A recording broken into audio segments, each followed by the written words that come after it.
चलिए दोस्तों, सुनते हैं हरिशंकर परसाई जी का व्यंग इंस्पेक्टर मातादीन चांद पर। वैज्ञानिक कहते हैं चांद पर जीवन नहीं है। Senior police inspector Matadin department में एमडी साहब कहते हैं वैज्ञानिक झूठ बोलते हैं, वहाँ हमारे जैसे ही मनुष्य की आबादी है। विज्ञान ने हमेशा इंस्पेक्टर मातादीन से मात खाई है। फिंगरप्रिंट विशेषज्ञ कहता रहता है छुरे पर पाए गए निशान मुलजिम की उंगलियों के नहीं हैं, पर मातादीन उसे सजा दिला ही देते हैं।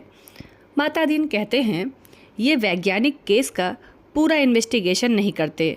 उन्होंने चांद का उजला हिस्सा देखा और कह दिया वहाँ जीवन नहीं है। मैं चांद का अंधेरा हिस्सा देख कर आया हूँ, वहाँ मनुष्य जाति है। यह बात सही है क्योंकि अंधेरे पक्ष के मातादीन माहिर माने जाते हैं। पूछा जाएगा इंस्पेक्टर मातादीन चांद पर क्यों गए थे? टूरिस्ट की हैसियत से या किसी फरार अपराधी को पकड़ने? नहीं, वे भारत की तरफ से सांस्कृतिक आदान प्रदान के अंतर्गत गए थे। चांद सरकार ने भारत सरकार को लिखा था, यूँ हमारी सभ्यता बहुत आगे बढ़ी है, पर हमारी पुलिस में पर्याप्त सक्षमता नहीं है। वह अपराधी का पता लगाने और उसे सजा दिलाने में अक्सर सफल नहीं होती। सुना है आपके यहाँ रामराज है। मेहरबानी करके किसी पुलिस अफसर को भेजें जो हमारी पुलिस को शिक्षित कर दे। गृह मंत्री ने सचिव से कहा, किसी आईजी को भेज दो। सचिव ने कहा, नहीं सर, आईजी नहीं भेजा जा सकता, प्रोटोकॉल का सवाल है। चांद हमारा एक क्षुद्र उपग्रह है, आईजी रैंक के आदमी को नहीं भेजेंगे, किसी सीनियर इंस्पेक्टर को भेज देता हूँ। तय किया गया कि हजारों मामलों के investigating officer senior inspector Matadin को भेज दिया जाए। चांद की सरकार को लिख दिया गया कि आप मातादीन को लेने के लिए पृथ्वीयान भेज दीजिए। पुलिस मंत्री ने मातादीन को बुलाकर कहा, तुम भारतीय पुलिस की उज्जवल परंपरा के दूत की हैसियत से जा रहे हो। ऐसा काम करना कि सारे अंतरिक्ष में डिपार्टमेंट की ऐसी जय जयकार हो कि पीएम को भी सुनाई पड़ जाए। मातादीन की यात्रा का दिन आ गया। एक यान अंतरिक्ष अड्डे पर उतरा। मातादीन सबसे विदा लेकर यान की तरफ बढ़े। वे धीरे धीरे कहते जा रहे थे, प्रभि श्रीनगर की जय सब काजा, हृदय राखी कौशलपुर राजा। यान के पास पहुंचकर मातादीन ने मुंशी अब्दुल गफूर को पुकारा। मुंशी गफूर ने एड़ी मिलाकर सैल्यूट फटकारा। बोला, जी पेक्सा, एफआईआर रख दी है? जी पेक्सा। और रोज नामचे का नमूना? जी पेक्सा। वे यान में बैठने लगे। हवलदार बलभद्र को बुलाकर कहा, हमारे घर में जचकी के बखत अपने खटला अर्थात पत्नी को मदद के लिए भेज देना। बलभद्र ने कहा, जी पेक्सा। गफूर ने कहा, आप बेफिक्र रहें पेक्सा, मैं अपने पत्नी को भी भेज दूंगा खिदमत के लिए। मातादीन ने यान के चालक से पूछा, ड्राइविंग लाइसेंस है? जी है साहब। और गाड़ी में बत्ती ठीक है? जी ठीक है। मातादीन ने कहा, सब ठीक ठाक होना चाहिए, वरना हरामजादे का बीच अंतरिक्ष में चालान कर दूंगा। चंद्रमा से आए चालक ने कहा, हमारे यहाँ आदमी से इस तरह नहीं बोलते। मातादीन ने कहा, जानता हूँ बे, तुम्हारी पुलिस कमज़ोर है, अभी मैं उसे ठीक करता हूँ। मातादीन यान में कदम रख ही रहे थे कि हवलदार राम सजीवन भागता हुआ आया। बोला, पेक्सा, एसपी साहब के घर से कह रहे हैं कि चांद से एड़ी चमकाने का पत्थर लेते आना। मातादीन खुश हुए, बोले, कह देना भाई साहब से, ज़रूर लेता आऊँगा। वे यान में बैठे और यान उड़ चला। पृथ्वी के वायुमंडल से यान बाहर निकला ही था कि मातादीन ने चालक से कहा, अबे हॉर्न क्यों नहीं बजाता? चालक ने जवाब दिया, आसपास लाखों मील में कुछ नहीं है। मातादीन ने डांटा, मगर रूल इज़ रूल, हॉर्न बजाता चल। चालक अंतरिक्ष में हॉर्न बजाता हुआ यान को चांद पर उतार लाया। अंतरिक्ष अड्डे पर पुलिस अधिकारी मातादीन के स्वागत के लिए खड़े थे। मातादीन रौब से उतरे और उन अफसरों के कंधों पर नज़र डाली। वहाँ किसी के स्टार नहीं थे, फीते भी किसी के नहीं लगे थे। लिहाजा मातादीन ने एड़ी मिलाना और हाथ उठाना जरूरी नहीं समझा। फिर उन्होंने सोचा, मैं यहाँ इंस्पेक्टर की हैसियत से नहीं, सलाहकार की हैसियत से आया हूँ। माता दीन को वे लोग लाइन में ले गए और एक अच्छे बंगले में उन्हें टिका दिया। एक दिन आराम करने के बाद माता दीन ने काम शुरू कर दिया। पहले उन्होंने पुलिस लाइन का मुलाहजा किया। शाम को उन्होंने आईजी से कहा, आपके यहाँ पुलिस लाइन में हनुमान जी का मंदिर नहीं है। हमारे रामराज में पुलिस लाइन में हनुमान जी हैं। आईजी ने कहा, हनुमान कौन थे, हम नहीं जानते। माता दीन ने कहा, हनुमान का दर्शन हर कर्तव्य परायण पुलिस वालों के लिए ज़रूरी है। हनुमान सुग्रीव के यहाँ स्पेशल ब्रांच में थे। उन्होंने सीता माता का पता लगाया था। एब्डक्शन का मामला था, दफ़ा 362। हनुमान जी ने रावण को सज़ा वहीं दे दी, उसकी प्रॉपर्टी में आग लगा दी। पुलिस को यह अधिकार होना चाहिए कि अपराधी को पकड़ा और वहीं सज़ा दे दी, अदालत में जाने का झंझट नहीं। मगर यह सिस्टम अभी हमारे रामराज में भी चालू नहीं हुआ है। हनुमान जी के काम से भगवान राम बहुत खुश हुए। वे उन्हें अयोध्या ले आए और टॉर्न ड्यूटी में तैनात कर दिया। वही हनुमान हमारे आराध्य देव हैं। मैं उनकी फ़ोटो लेता आया हूँ। उस पर से मूर्तियाँ बनवाइए और हर पुलिस लाइन में स्थापित करवाइए। थोड़े ही दिनों में चांद की हर पुलिस लाइन में हनुमान जी स्थापित हो गए। माता दीन उन कारणों का अध्ययन कर रहे थे जिनसे पुलिस लापरवाह और अलाल हो गई थे। वह अपराधों पर ध्यान नहीं देती। कोई कारण नहीं मिल रहा था। एकाएक उनकी बुद्धि में एक चमक आई। उन्होंने मुंशी से कहा, जरा तनख्वाह का रजिस्टर बताओ। तनख्वाह का रजिस्टर देखा तो सब समझ गए। कारण पकड़ में आ गया। शाम को उन्होंने पुलिस मंत्री से कहा, मैं समझ गया कि आपकी पुलिस मुस्तैद क्यों नहीं है। आप इतनी बड़ी तनख्वाहें देते हैं इसीलिए। सिपाही को 500, थानेदार को 1000। ये क्या मजाक है? आखिर पुलिस अपराधी को क्यों पकड़े? हमारे यहाँ सिपाही को 100 और इंस्पेक्टर को 200 देते हैं। वे 24 घंटे जुर्म की तलाश करते हैं। आप तनख्वाहें फ़ौरन घटाइए। पुलिस मंत्री ने कहा, मगर यह तो अन्याय होगा। अच्छा वेतन नहीं मिलेगा तो वे काम ही क्यों करेंगे? माता दीन ने कहा, इसमें कोई अन्याय नहीं है। आप देखेंगे कि पहली घटी हुई तनख्वाह मिलते ही आपकी पुलिस की मनोवृत्ति में क्रांतिकारी परिवर्तन हो जाएगा। पुलिस मंत्री ने तनख्वाहें घटा दी और 2-3 महीने में सचमुच बहुत फ़र्क आ गया। पुलिस एकदम मुस्तैद हो गई, सोते से एकदम जाग गई, चारों तरफ नज़र रखने लगी। अपराधियों की दुनिया में खड़बड़ाहट मच गई। पुलिस मंत्री ने तमाम थानों के रिकॉर्ड बुलाकर देखे। पहले से कई गुने अधिक केस रजिस्टर हुए थे। उन्होंने माता दीन से कहा, मैं आपकी सूझ की तारीफ़ करता हूँ। आपने क्रांति कर दी, पर यह हुआ किस तरह? माता दीन ने समझाया, बात बहुत मामूली है। कम तनख्वाह दोगे तो मुलाजिम की गुजर नहीं होगी। 100 रुपये में सिपाही बच्चों को नहीं पाल सकता। 200 में इंस्पेक्टर ठाट बाट नहीं मेंटेन कर सकता। उसे ऊपरी आमदनी करनी ही पड़ेगी, और ऊपरी आमदनी तभी होगी जब वह अपराधी को पकड़ेगा, गरज कि वह अपराधों पर नज़र रखेगा, सचेत, कर्तव्य परायण और मुस्तैद हो जाएगा। हमारे रामराज के स्वच्छ और सक्षम प्रशासन का यही रहस्य है। चंद्रलोक में इस चमत्कार की खबर फैल गई। लोग माता दीन को देखने आने लगे कि वह आदमी कैसा है जो तनख्वाह कम करके सक्षमता ला देता है। पुलिस के लोग भी खुश थे। वे कहते, गुरु आप इधर न पधारते तो हम कभी कोरी तनख्वाह से ही गुजर करते रहते। सरकार भी खुश थी कि मुनाफे का बजट बनने वाला था। आधी समस्या हल हो गई। पुलिस अपराधी पकड़ने लगी थी। अब मामले की जांच विधि में सुधार करना रह गया था। अपराधी को पकड़ने के बाद उसे सज़ा दिलाना। माता दीन इंतज़ार कर रहे थे कि कोई बड़ा केस हो जाए तो नमूने के तौर पर उसका इन्वेस्टिगेशन कर बताएं। एक दिन आपसी मारपीट में एक आदमी मारा गया। माता दीन कोतवाली में आकर बैठ गए और बोले, नमूने के लिए इस केस का इन्वेस्टिगेशन मैं करता हूँ।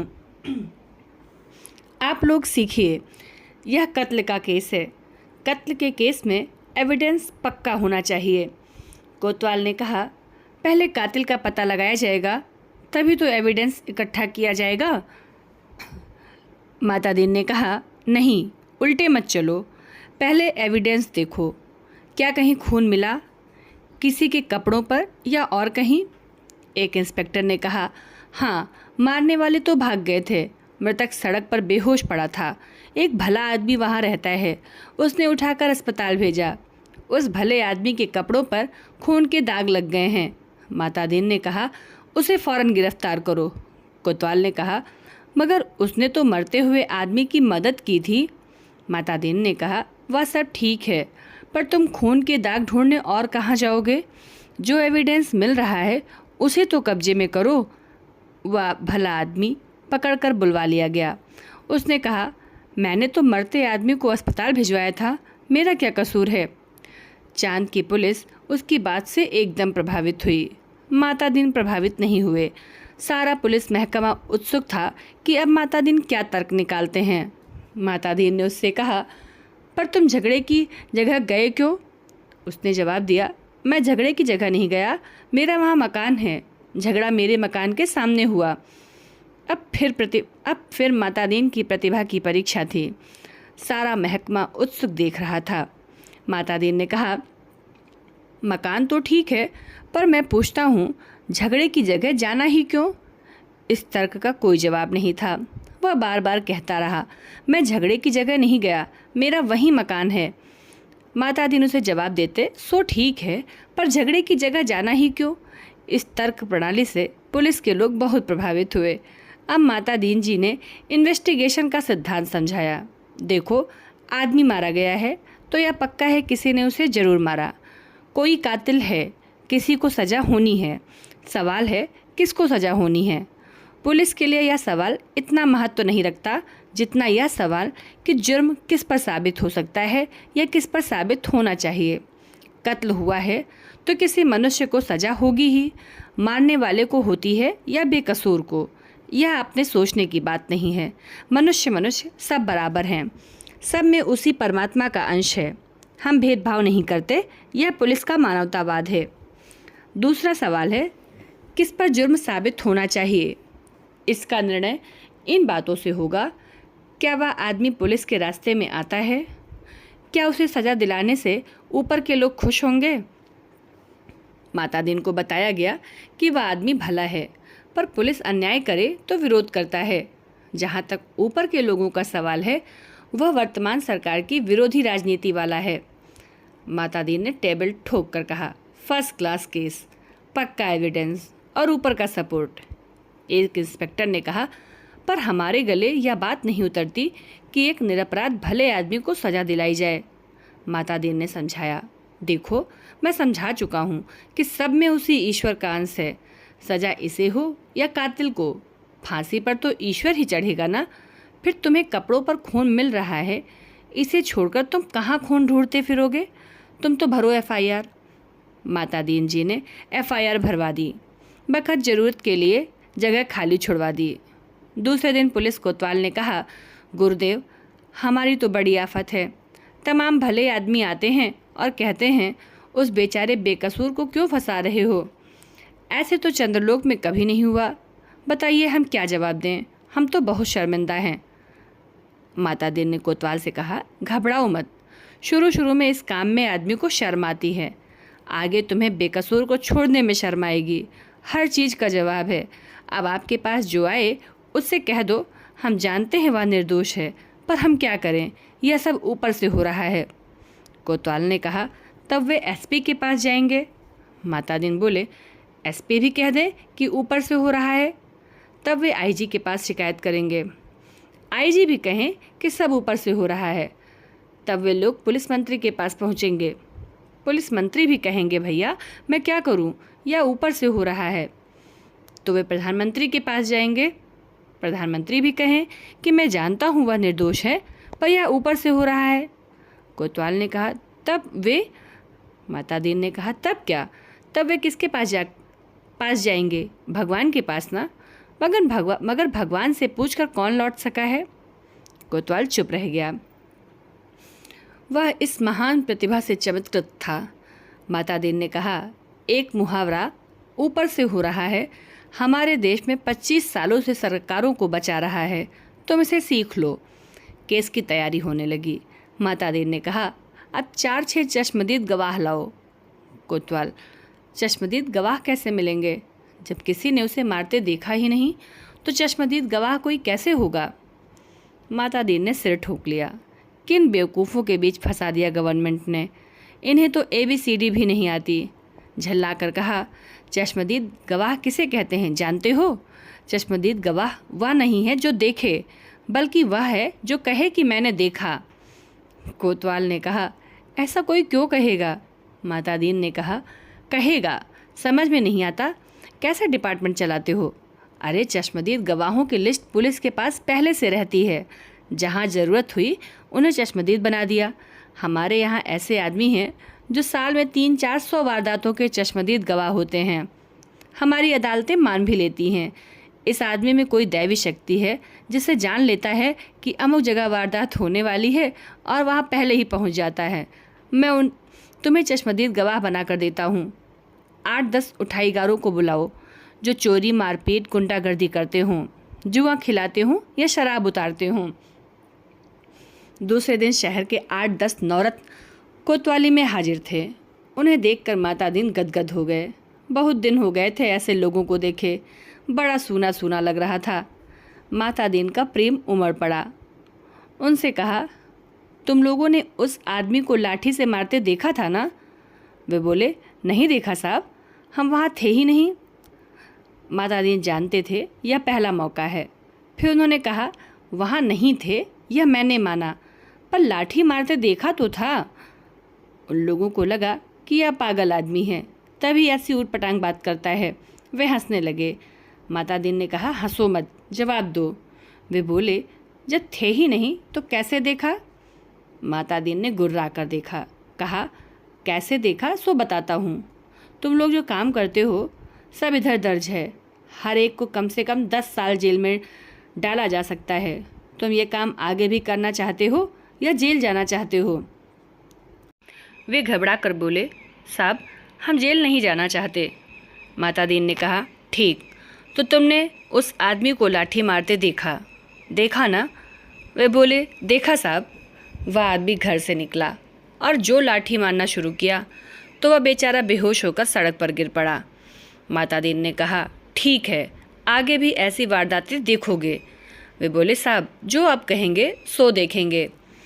कोतवाल इस चमत्कार से थोड़ी देर को बेहोश हो गया। होश आया तो माता दीन के चरणों पर गिर पड़ा।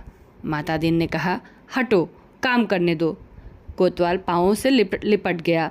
कहने लगा, मैं जीवन भर इन श्री चरणों में पड़ा रहना चाहता हूँ।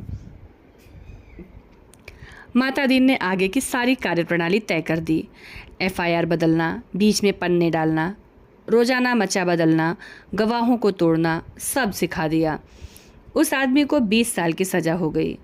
चांद की पुलिस शिक्षित हो चुकी थी। धड़ाधड़ केस बनने लगे और सज़ा होने लगी। चांद की सरकार बहुत खुश थी। पुलिस की ऐसी मुस्तैदी भारत सरकार के सहयोग का नतीजा था।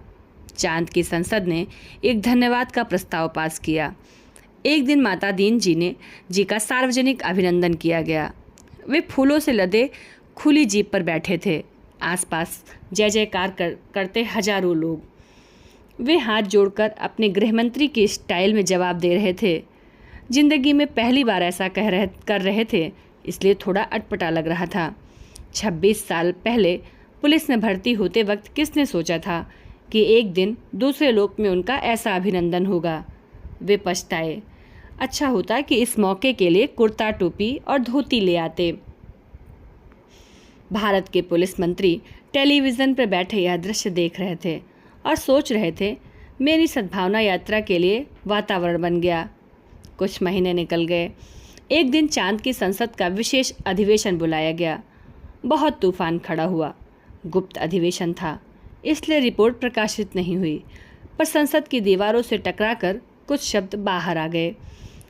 सदस्य गुस्से से चिल्ला रहे थे। कोई बीमार बाप का इलाज नहीं करता, डूबते बच्चों को कोई नहीं बचाता, जलते मकान की आग कोई नहीं बुझाता, आदमी जानवर से बदतर हो गया, सरकार फौरन इस्तीफा दे। दूसरे दिन चांद के प्रधानमंत्री ने माता दीन को बुलाया। माता दीन ने देखा वे एकदम बूढ़े हो गए थे। लगा ये कई रात सोए नहीं हैं। रुआंसे होकर प्रधानमंत्री ने कहा, माता दीन, हम आपके और भारत सरकार के आभारी हैं। अब आप कल देश वापस लौट जाइए। माता दीन ने कहा, मैं तो टर्म खत्म करके ही जाऊंगा। प्रधानमंत्री ने कहा, अब बाकी टर्म का वेतन ले जाइए, डबल ले जाइए, तिबल ले जाइए। माता दीन ने कहा, हमारा सिद्धांत है, हमें पैसा नहीं काम प्यारा है। आखिर चांद के प्रधानमंत्री ने भारत के प्रधानमंत्री को एक गुप्त पत्र लिखा। चौथे दिन माता दीन को वापस लौटने के लिए अपने आईजी का ऑर्डर मिल गया। उन्होंने एसपी साहब के घर के लिए एड़ी चमकाने का पत्थर यान में रखा और चांद से विदा हो गए। उन्हें जाते देख पुलिस वाले रो पड़े। बहुत अरसे तक यह रहस्य बना रहा कि आखिर चांद में ऐसा क्या हो गया कि माता दीन को इस तरह एकदम लौटना पड़ा। चांद के प्रधानमंत्री ने भारत के प्रधानमंत्री को क्या लिखा था? एक दिन वह पत्र खुल ही गया। उसमें लिखा था, इंस्पेक्टर माता दीन की सेवाएं हमें प्रदान करने के लिए अनेक धन्यवाद, पर अब आप उन्हें फ़ौरन बुला लें।